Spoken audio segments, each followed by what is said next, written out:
नमस्कार दर्शक बंधु आज आउ एक नुआ वीडियो को आपण को स्वागत। एवं चाषी आसीगला बहुत बड़ खुशी खबर।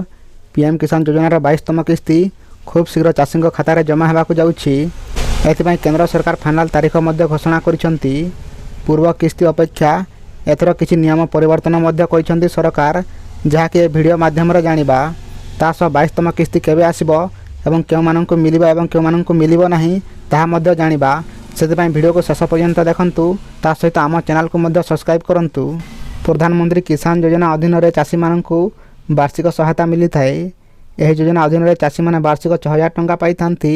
एही टंका जहाँकि 3टी किस्ती रे 2,000 कर दिया जाय थाए। वर्तमान सुधा केंद्र सरकार पीएम किसान योजना अधीन रे 21टी किस्ती प्रदान कर सारिचंती। एबे समस्त चाषी 22तम किस्ती को अपेक्षा कर रहिचंती। तेबे एही टंका मार्च 13 तारिख रे अर्थात शुक्रवार घोषणा करिवे सरकार। ता पूर्व सबु चाषी भाई माने यही 4टी पॉइंट को ध्यान देवा उचित, नचेत सेमानंक टंका मध्य अटकी जाई पारे। प्रथमे तो किसान योजनार 22तम किस्ती सही चाषी उपलब्ध हेबो नाही जे माने एपर्यंत सेमानंकर EKYC पूरण करि नाहंती किमा फार्मर आईडी तैयारी करि नाहंती। एपरि चाषी माने एही योजनार लाभ पाई पारिबे नाही। 2 नंबर रे जेउ चाषी परिवार एकाधिक हिताधिकारी अछंती सेमाने मध्य एही योजनार लाभ पाई पारिबे नाही। यापर जदि जड़े चाषी सरकारी चाकरी पाती एवं टिकस देवा आरंभ करती तेबे सेमाने मध्य एही योजनार लाभ पाई पारिबे नाही।